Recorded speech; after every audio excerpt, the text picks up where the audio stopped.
Okay, good morning everyone. So I think we can start now. So today we will discuss a very few commonly prevalent clinical conditions. Okay, diseases of the oral cavity, they are the ones with which patients often present. Okay, when they come to the hospital, they have these problems in their oral cavity. And what are the common problems you can think of? When you come to oral cavity, what are the common diseases, or rather what are the common complaints that the patient can say? One is dryness of mouth. Yes. So there is sensation of severe dryness in the mouth, which is known as xerostomia. So that can be one problem. What are the other problems you can think of in the oral cavity? Excess salivation, just the reverse. Okay. So one is xerostomia, one is excess salivation. Then any ulcer in the mouth, which can be painful, which can be painless, but ulcerations in the mouth. Then any growth, mass in the oral cavity. Then you can have other things like trismus, difficulty in opening the mouth, right? Then white patch in certain areas of the mouth, white patches. So these are various complaints with which the patient can come.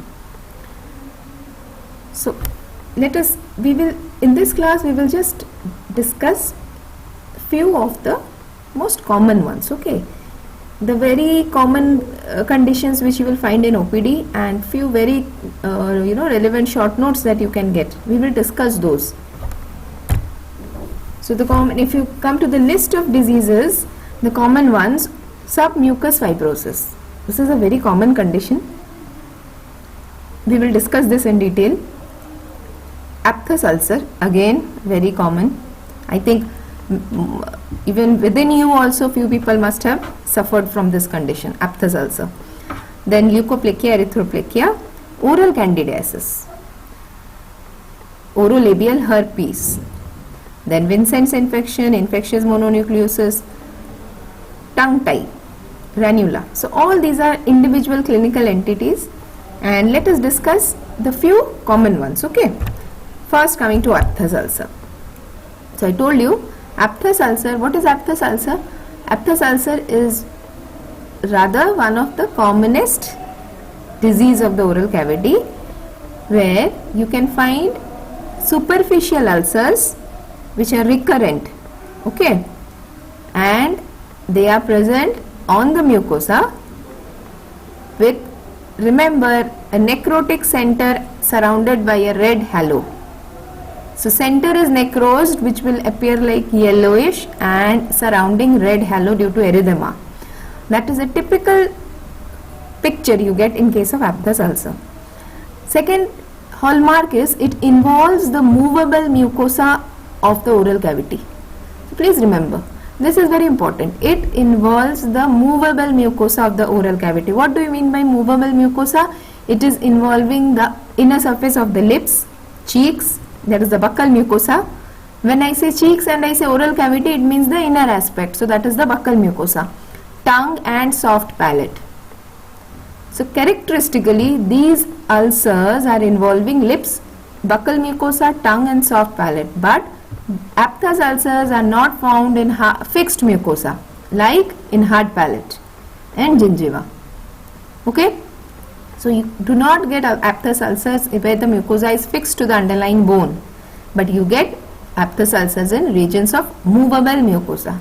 So they are recurrent superficial ulcers which have a necrotic center and a red halo around them. They are involving the movable mucosa of inner surface of the following regions. They are painful ulcers, yes, and sometimes we confuse these ulcers with virus ulcers. What are viral ulcers? Commonly which is known as herpes. Okay, herpes, I am sure all of you must have heard even before entering into a medical course. You must have heard about herpes because it's a very common condition involving your relatives, your friends. So this viral ulcers, the herpes also are nothing but ulcerations on the oral mucosa. But how do they differ from aphthous ulcer? Remember, Herpes, the ulcerations have more of a blister-like look. Okay, they are vesicles which have blisters. That's the first finding of a viral ulcer like a herpes. And second is this selective involvement of movable mucosa. This is seen only in aphthous ulcer, not in viral ulcers. So that means if it's a herpes, you will see it is involving across hard palate, soft palate, gingiva, everything can be involved, because herpes can involve the mucosa. Also, herpes can involve even the keratinized mucosa, whereas aphthous ulcer usually does not involve the external epithelium. It involves only mucosa. Okay, so there are certain findings with which you can differentiate an aphthous ulcer. So let us see how it looks like. So this picture, what you see is nothing but an aphthous ulcer. So you can see this necrotic center and the surrounding halo. So since this is a very common finding, so whenever a patient complains of a very painful ulcer in the oral mucosa, the first thing that should come to your mind is an aphthous ulcer. But yes, it is not necessary that it will always be aphthous. So it can be a herpes also. That's why I told you the telltale signs. If there is an ulcer on the hard palate or gingiva, or ulcer which is extending to the external skin also, then you will think it in terms of herpes. And also if it is associated with rash or blisters or vesicles, then it is more in favor of herpes. Now aphthous ulcer can be of three types. Okay, minor ulcers, very small. Then major ulcers, which are at least 20 to 40 mm in size, and they are usually single, heal with scarring. So but they are larger than this. These are the minor ones. Okay, these are the minor ones. These are the major ones. They are bigger in size. See, this has involved the tongue. And last is herpetiform aphthous ulcers. So they are very small but not single. They are multiple in nature. So this is known as herpetiform aphthous ulcers. How do you treat aphthous ulcers? Because it is not a viral, because it's not bacteria, it is just the immune mechanism of the patient which has been affected. So if it is an autoimmune disease, then there is no specific treatment as in antimicrobials. So you do not give antimicrobials in aphthous ulcers. Okay, you have to avoid trigger factors. What are the trigger factors for aphthous ulcers? There are various reasons which have been shown in studies, most common being local trauma. Okay, due to some reason, if the patient is immunocompromised, poor nutrition of the patient, acute stress like fever.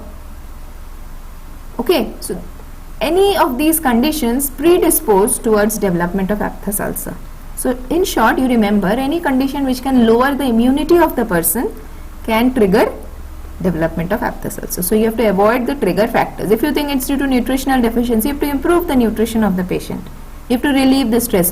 So you have to counsel the patient accordingly. And supplementary treatment like giving B complex, folic acid, iron, and to reduce the symptoms. So the main treatment is to reduce the pain, reduce the irritation. He'll have feeding problems because he cannot eat anything. There will be severe burning sensation. So you have to control those symptoms till his immune system is restored and the ulcer will heal on its own.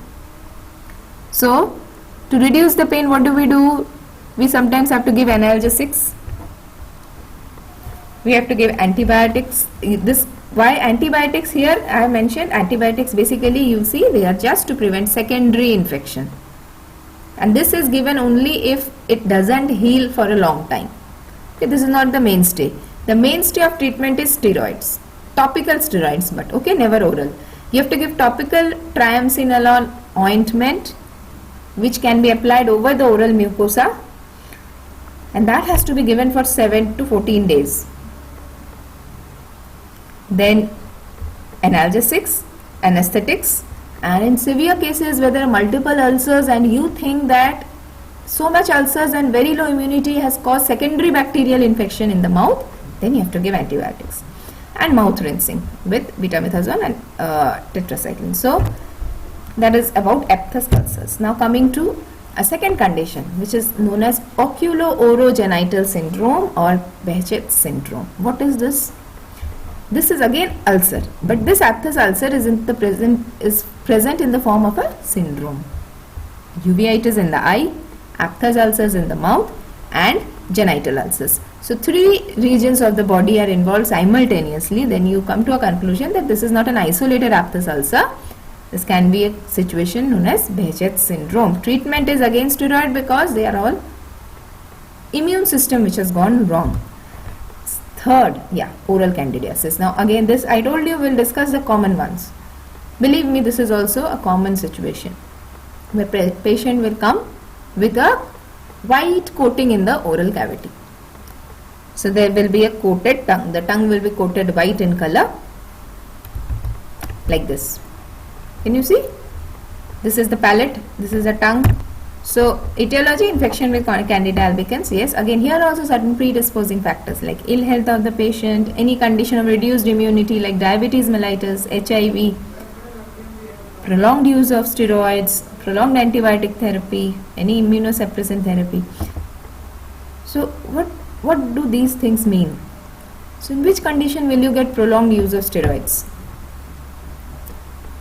And here we mean prolonged use of topical steroids like inhalers. Okay, you know we have meter dose inhaler, MDI inhalers used in bronchial asthma. We have steroid nasal sprays used in allergic rhinitis. These kind of steroid sprays and inhalers, what happens? They tend to deposit locally also. Before reaching the lungs, these inhalers, few particles also deposit locally. If over months to months together, if they go on using it and it goes on forming a layer over the mouth, then that local immunity, because it is a steroid, the local immunity will reduce and then fungal infection will occur. Remember, fungus is something, it will attack your body when your immunity is low. If your immunity is good, fungus cannot attack your body.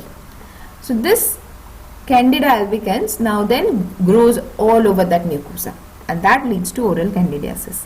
That is exactly the reason patients with inhalers are always advised to rinse their mouth properly after the use of inhaler. Once they have taken the inhaler, each time they take the inhaler, they are asked to rinse their mouth with normal water. Just rinse, gargle and throw it, so that that local deposit is gone. Okay. So there are again, candidiasis again is also of 3 to 4 types. Chronic hyperplastic type, that is chronically, gradually over days to months, they are painless also. White plaques are deposited over the tongue and buccal mucosa and palate, and these cannot be scraped out. If you try to scrape it out, it will bleed. So this is not just a superficial, it is proper fungal growth which has occurred. Second is the pseudomembranous type of candidiasis, which is acute in nature. Okay, loosely adherent white lesions, and they can be scraped off, but they leave red patches beneath. But these are pseudomembranous, that's why. Third is erythematous. So fungus, mostly fungal means whitish patch in the mouth, but sometimes these kind of red smooth patches on the tongue can also be fungus. Okay, these are the erythematous variety of candidiasis. And fourth is cheilitis, white lesions on angle of mouth. Okay, so 4 types of candidiasis. First was a chronic one, chronic hyperplastic variety. Second is the acute pseudomembranous variety. Third is erythematous variety, and fourth is your cheilitis. So if you are having any problem in audio, video, or you are not able to understand anything, please let me know in this chat or by WhatsApp. Okay. How do you diagnose? Microscopic examination on KOH mount, you will look for the fungal hyphae and colonies of fungus in culture medium. How will you treat?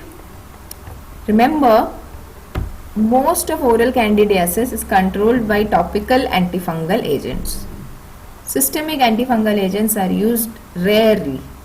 So topical clotrimazole paint, simple, clotrimazole topically, can be used topically. Just ask the patient to apply it on wherever that growth has occurred. And if it is a too bulky plaque, then you may have to remove that plaque, otherwise the medicine will not go inside and correcting the underlying cause. This is very important, very, very important. The first thing I told you, there are multiple reasons why this has developed. Fungus has developed because immunity has become low. Why it has become low, that you have to find out and you have to treat it. Otherwise, this candida will again come back. Now, coming to another condition, herpes. We have heard this herpes, you have studied it now. By now, you have studied in your pathology, you have studied in medicine. So, you guys have a very good idea of herpes. But how does it affect the oral cavity? This herpes simplex infection, which is human herpes virus 1, HHV1. This herpes can be in the form of primary herpes infection or secondary herpes infection. Okay, what is that? We'll come. What is primary and what is secondary? Primary herpes infection is seen in children. Each word is important. It is seen in children. Oral cavity is involved with multiple vesicles which will later ulcerate. Certain systemic features, fever, sore throat, neck node enlargements, and you have to treat the patient with acyclovir. Okay, this acyclovir has to be given 5 times per day at the dose of 15 mg per kg for 7 days. So this antiviral treatment has to be given if it is a case of herpes infection. I have told you how these herpes virus ulcers can be differentiated from aphthous ulcers. These ulcers will have typical blistering look. Look at these ulcers. Okay. Whereas the aphthous ulcers have a yellow necrotic debris in the center with surrounding red halo or a reddish periphery. They are more of a blistery look. They will affect not just the mucosa, also the skin. So keratinizing epithelium is also involved in case of herpes, but aphthous is seen typically in non-keratinized epithelium. Okay. Now what is secondary herpes? This is very important. Reactivation of dormant virus in trigeminal ganglion. So suppose you have suffered from chickenpox. That virus is now you have recovered, you are good enough. After few years, what happens is virus is actually not completely wiped out from your body. It is lying dormant in trigeminal ganglion. Your immune system is good. It has been able to clear the disease, but the virus is lying dormant. It's hidden. It cannot do anything. It's lying there. Due to some reason, your immune system collapsed. Suppose you had a bout of fever for 10 days, high fever. So immune is now low. You have suffered from any patient has suffered from road traffic accident, polytrauma injury. So severe stress to the body, so immune system is low. So all these conditions, diabetes, immune system is low. So any of these conditions, what will happen? It will react. That virus is lying dormant, but now that immune system is low, it has become active. Reactivation of this virus in the trigeminal ganglion, precipitated by any condition, even emotional stress, pregnancy, many factors are there. Then it will reactivate and it will lead to ulcers, and these are also very painful ulcers, and that is why these are commonly seen in adults. Okay, vesicular and ulcerative lesions primarily affecting the vermilion border of the lip, herpes labialis, tongue, hard palate, gums also involved. Okay, so this is secondary herpes infection. So reactivation, it had infected long time back, lying dormant, now reactivation of this virus will cause herpes. So this is secondary infection. Treatment is acyclovir 200 mg, again 5 times daily for 7 days. These are the various ulcers. Now herpes is over. This is what traumatic ulcers. Ill-fitting dentures, cheek biting, chemical burns, sometimes even hot fluids. You have taken a very hot cup of tea, abrasions from teeth. These can also give local ulcers, but the good thing about them are the moment you remove the cause, they will heal on its own. Okay. Yes. Infectious mononucleosis. It is caused by Epstein-Barr virus infection. Spreads only by intimate contact. So it is known as kissing disease. So here systemic features are very important. Fever, fatigue, malaise, pharyngitis, and there will be numerous petechiae on the palate. And most hallmark finding is this: huge tonsils with membranous patches over them. Okay. So membranous patches over the tonsils will lead to, and they are very huge. So it is basically a glandular disease. The lymphatic system is involved and these lymphoid organs are affected. You will also get enlarged neck nodes in a patient of infectious mononucleosis. But how will he present? As a white patch on the tonsil. Now, OSMF. This is known as oral submucosal fibrosis. Remember, this is a chronic condition.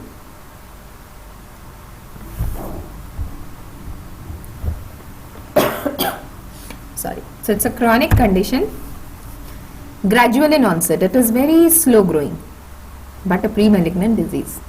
So it's chronic, gradual or insidious in onset, pre-malignant disease of oral cavity, where there is juxta-epithelial, just near the epithelium, beneath the epithelium, there is deposition of fibrous tissue. Okay, just beneath the mucosa there is development or deposition of fibrous tissue, and it happens over a long period of time. Patient won't notice it until it has happened significantly, and the most important clinical feature is the entire mucosa is now fibrosed. He is not able to open his mouth. Okay, there is no problem in the joint. The oral mucosa is no more pliable. It is not moving because it's fixed, because it has become fibrotic. So the patients realize something is wrong when they have trismus. So this progressive fibrosis of lamina propria and deeper connective tissues, followed by stiffening of the mucosa, which results in difficulty in mouth opening. So these type of packets, so popular in our country, they will also give the warning, but these are disastrous, and I have never realized the government will give so many statutory warning, but it will not stop the production of this kind of products. So, but then there are various issues related to it. Let us not go into those things, but one thing is for sure, these are nothing but silent killers. These packets, these kind of products which are endorsed by big celebrities, are nothing but silent killers. When you gradually enter into the clinical field, you will see, especially those students who will pursue in surgical subjects, you will see what kind of disastrous cancer patients come with, because they have been taking these things for 10 years, 15 years, even sometimes young boys taking with 4 or 5 year history of chewing these packets, pudia, and they develop very bad ulcers, and which are actually malignant ulcers. So what happens here? The most common etiological factors are areca nut or betel nut chewing, tobacco, pan masala, even smoking, alcohol. Smoking has also been associated with development of fibrosis. What happens? Submucous fibrosis, please see, it is a pre-malignant condition. So there is a reason why this has been given the name pre-malignant disease. So it is an early sign that patient should and must stop at this stage. He should stop taking these things. Very rarely, but again, sometimes you may see the patient, any patient who does not have any history of these things but has developed fibrosis. That may be because of autoimmune injury or nutritional deficiency, but most commonly it is associated with these things. So what are the symptoms of OSMF? Now come back to OSMF. Here what happens? Burning pain on consumption of spicy food. Okay, so they cannot take whatever they are taking, even if a little bit of spicy is there, it will cause burning sensation, dryness of mouth, impaired movement of the mouth. So basically the patient is not able to open his mouth. And how do we check for trismus? What happens is, normally any normal person, if you ask the patient to open the mouth, the patient can insert 3 to 4 fingers, at least 3 fingers. 3 adult fingers will easily go in the oral cavity. Okay, vertically, not widthwise, vertically from top to bottom. If you insert your 3 fingers, they will easily go, sometimes even 4 can go. But a patient with OSMF, gradually it will reduce. 3 finger, then 2 finger, then it will come to 1 finger. So there is progressive trismus. The patient has so much of limitation, he cannot put even 2 fingers in the mouth. And this fibrosis is involving the oral mucosa, buccal mucosa, tongue, palate, gradually also involving the oropharynx. Okay. So surrounding posterior pharyngeal wall is also gradually getting involved. If it reaches the eustachian tube, that will also cause fibrosis at the opening, so there will be stenosis of the eustachian tubes. So hearing problem. And soft palate is become stiff, so there will be nasal intonation. The most common symptom of OSMF you will start with is burning pain and trismus. Okay. What are the stages? First is stage of stomatitis. So OSMF, initially there will be reddish mucosa and sometimes vesicles, ulcers formation. So you can say an acute stage. This is not stomatitis. Then is the stage of fibrosis. So it will heal by fibrosis. So these various areca nut, tobacco, nicotine, they are irritants. They irritate the oral mucosa, leading to acute stage of inflammation, stomatitis. Gradually they will heal by fibrosis, and this fibrosis will remain there. Okay. How will you treat these patients? A patient with OSMF with trismus, first treatment I told you is avoid the trigger factors. You have to counsel the patient to stop taking any type of addictive agents. Second is medical treatment. Submucosal injection of dexamethasone, which is a steroid, with hyaluronidase for 6 to 8 weeks. What is done is here, these two things are combined and taken in that one injection syringe. These two drugs are taken and they are injected submucosally. The syringe will go, it will pierce the mucosa, and in the submucosal plane you have to infiltrate. In some studies, submucosal injection of human placental extract. Actually, this placental extract, otherwise known as Placentrix, this was also given. I have also personally given to patients for 3 to 4 years. Response is good, but what happens is nowadays this is banned. Okay, now we don't give this human Placentrix injection or placental extract. It has immense healing properties. Actually, the reason it is given is placenta has immense healing properties, so it used to be given here. But the problem with placenta is it has been shown after 4 to 5 years of use. It was rampantly used in many clinical conditions, but then studies have shown that this placenta has been shown to transmit certain viral infections. Okay, hepatitis, HIV, these kind of viruses, sometimes it has been shown that these placental extracts can transmit that from the donor. Okay, even if after they have been processed, but they can contain viruses. So that is the reason now they have been banned. We do not use it anymore now, but what we still use is dexamethasone with hyaluronidase. Okay, then overall improving the overall immunity of the patient, vitamin B complex, antioxidants. Okay, improving nutrition, all that. Surgical treatment. Simple release of fibrous bands with skin grafting or laser. Laser is very good. Okay, but always remember, the problem is this is a response which has occurred due to some local irritation, and once this fibrosis has set in, the more you do surgical procedures over there, any surgery you do, we know whenever you do any surgery, it will heal by fibrosis. Correct? Even if you make an incision on the skin for surgery, you expect it to heal how? By fibrosis, right? So even if on the mucosa, if you are scraping that fibrotic band, the mucosa that will form, that is also forming by fibrosis. So that is the problem. It is a vicious cycle. The more you scrape, even if that thing is gone, whatever will be formed will be again fibrotic only.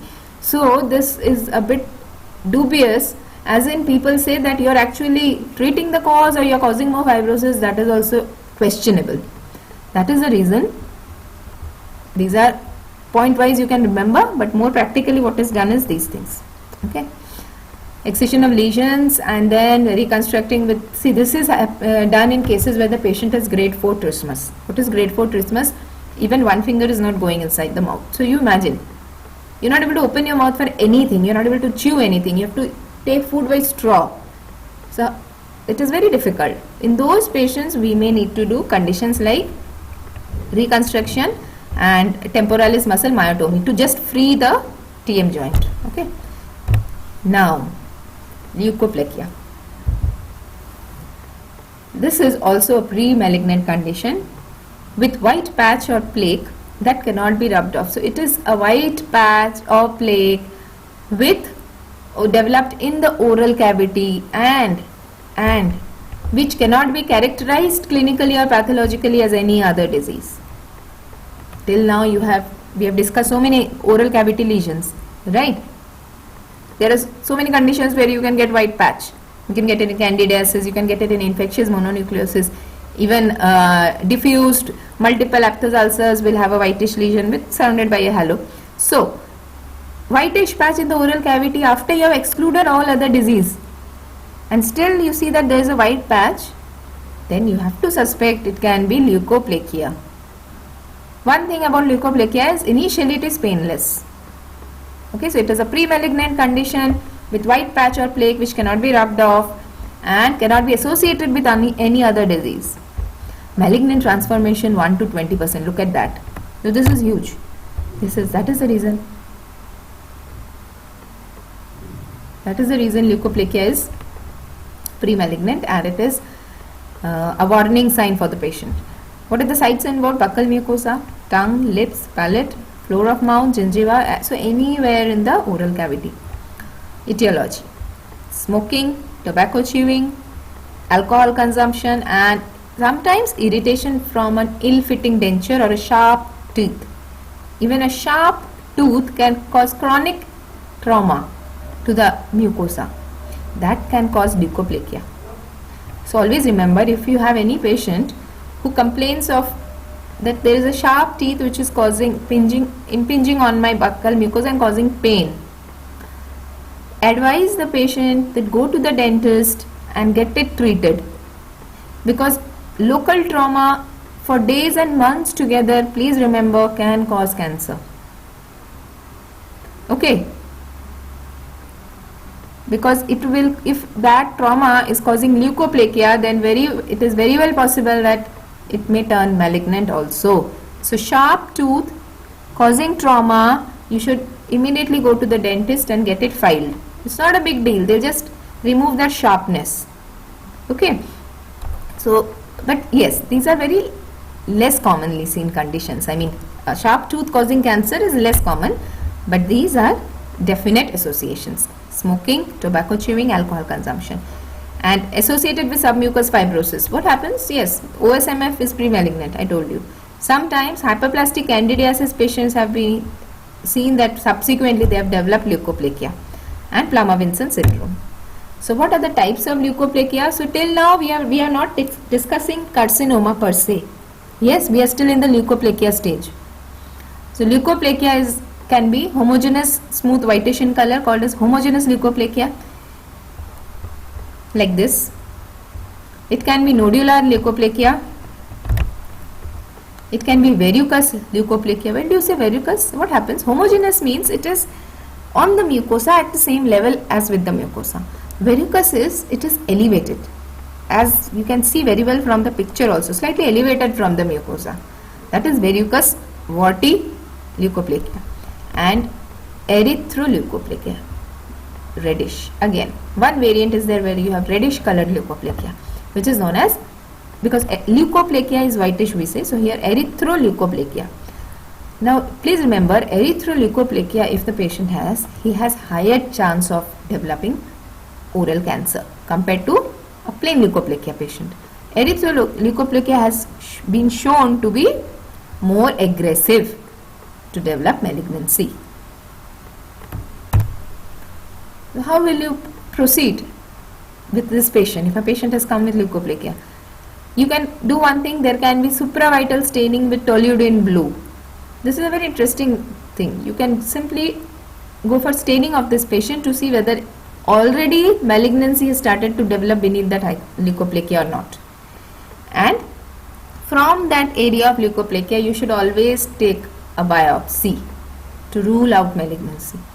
Because if the patient has developed leukoplakia and you have taken a biopsy and it has come to be malignant, then the good thing about it is the patient has been diagnosed early, and then you can treat the patient accordingly. And if it has come to be benign, that's even better. You have to ask the patient to stop all type of addictions, give them good nutritional supplementations as well as vitamin B complex, and you have to just excise that much part. Okay, you have to just excise that much part, leukoplakic patch, and the patient is good to go. Erythroplakia. So it's also a pre-malignant condition with a red patch or a plaque, and red color is due to vascular submucosal tissue, increased vascularity, so that means malignant potential is also high. So dysplasia, the chance of dysplasia is very high in case of erythroplakia, okay, 17 times more than leukoplakia, so this is significant. If in a white patch you are thinking of malignancy, if it is a red patch, then it is even more possible that there is underlying malignancy. So that was about leukoplakia. Now coming to, we don't have much now, we have covered almost all the common conditions. One interesting is Stevens-Johnson syndrome. You have studied it in your microbiology. This Stevens-Johnson syndrome is nothing but severe form of erythema multiformis. This condition is a devastating condition, I'm telling you. It's a life-threatening condition. It is seen most commonly as a drug hypersensitivity reaction. Stevens-Johnson syndrome. If you see one patient of Stevens-Johnson syndrome in your life, you'll never forget that patient. You'll never forget the disease. It is a very disastrous disease. And what is it? It is basically a drug hypersensitivity, very commonly seen in penicillin or sulfonamide. So certain unfortunate patients who are hypersensitive to these drugs, they develop Stevens-Johnson syndrome. That is the reason whenever we do give antibiotics, especially injectable ones, you should always do a drug sensitivity test. When you will land as interns, you will be asked to give injections to the patient. You yourself will prescribe. Please remember, always advise the nursing staff to do a drug sensitivity test, because that can even save the life of the patient. Because if the patient is hypersensitive to these kind of drugs, he can develop a severe immune complex disorder in response to these kind of medicines. And always ask the patient, whenever the patient, you are admitting a patient, admitting a child, then ask the parents, if it is an adult, ask that patient himself that you have had any history of drug induced hypersensitivity. So there are various group of drugs which can cause Stevens-Johnson syndrome. Sometimes viral infections, these are less common, but it may happen that due to viral infection or malignancy he has developed. But more commonly what we see in day-to-day practice is drug-induced Stevens-Johnson syndrome. It's a severe form of erythema multiformis, and there's something going on as toxic epidermal necrolysis involving 10% of the body surface area. What happens basically is epidermis is involved. The body's immune system has reacted in such a way that now antibodies or autoantibodies are formed against the epidermis. So think how devastating this is. Antibodies formed against the epidermis. So those antibodies will go and kill the epidermis. So entire skin will be damaged, peeling off of mucosa and epithelial layers. So it's a mucocutaneous disorder, immune complex mediated hypersensitivity condition which causes separation of the epidermis. This is how a child, usually with Stevens-Johnson syndrome, SJS, will look like, okay. Severe hemorrhagic crusts, and this is just the picture, outer picture you are seeing. Inside there is a hell lot of devastation which is going on. The entire oral mucosa, oropharyngeal, esophageal, laryngeal, everything is involved. So you have to first, basically the most important thing here you have to do is you have to save the life of the patient. You have to give airway stability, fluid, because the patient cannot drink or eat anything. It may so happen that there is severe edema of the larynx. He may not be able to breathe also. You have to do an intubation or a tracheostomy. Fluid replacement. electrolyte correction. There is, peeling of the skin. What is the other condition where there is peeling of the skin? In burns. So can you imagine how painful this condition is? Just like a burn patient, you have to treat this patient because the entire skin is getting, or the epithelium is getting detached. So you have to give immense symptomatic support to the patient, prevent superadded infections, you have to treat any underlying cause if there is, because the most important treatment is you have to stop the medication which is causing SJS. Okay. Offending drugs must be stopped immediately. Local anesthetics and mouthwashes you have to reduce the pain. Steroid use, please remember, is controversial. It is controversial. Recently, I think in 2000, verdict had also come. There was a case also because the patient was given steroids to save his life and the patient actually deteriorated. So this is controversial, but others, symptomatic cases, symptomatic treatment should be done. Sometimes immunosuppressants are given because immune system is now hyperactive now and breaking its own tissues. So you have to sometimes give immunosuppressant. But please remember, SJS patient, any patient you see that the patient has developed such kind of severe ulceration and peeling off of the skin, and patient is highly toxic, you have to always take the history of any recent medication that the patient has received and you have to stop it till you rule out SJS. Then coming to oral cancer, see this is, will not discuss it in great detail because in your course what you should know is OSMF, leukoplakia, carcinoma in situ and frank carcinoma. So oral carcinoma is those ulcers gradually may turn into malignancy. So malignant ulcers is a totally different entity. Squamous cell carcinoma constitutes 95% of oral cancers, common in old age, common in men. Common sites involved is lip, tongue, floor of the mouth, tonsil. The tonsil are fauces. What are the causes? Tobacco, alcohol are the most common cause. Smoking has 15-fold greater risk of malignancy. Chewing tobacco and betel nuts are very important reasons seen in India. Leukoplakia, erythroplakia are all pre-malignant conditions. Human papilloma virus has been shown to be associated with development of oral cancer, sometimes genetics. So this is about, I told you oral cancer, nothing much. You have to remember one thing, how will you manage a patient of oral cancer? A patient who comes with a malignant type of ulcer, you have to always take a biopsy. After you rule out other diseases for ulcers like we just discussed, aphthous ulcer, herpes ulcer, you will know from the history, right? Oral ulcer, malignant ulcer initially will be painless. Gradually it will become painful. So you have to take a biopsy, and if this is a cancer, what will happen? Another thing is these patients will have neck nodes, involvement of the lymphatics. Lymph nodes are often involved in malignancy, and in oral cancer typically you get involvement of the lymph nodes present in the neck.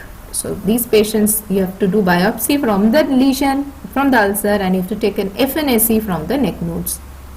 What is FNAC? Fine needle aspiration cytology. So FNAC from the neck nodes, and then sometimes you have to do endoscopy to rule out any other cancer in the oropharyngeal tract. You have to do a CT scan, various spectrum of investigations, and thereafter is the treatment, which can be by surgery or radiotherapy. So these are the common ulcers or lesions of the oral cavity: aphthous ulcer, candidiasis, OSMF, leukoplakia. Very common short notes. Alright. So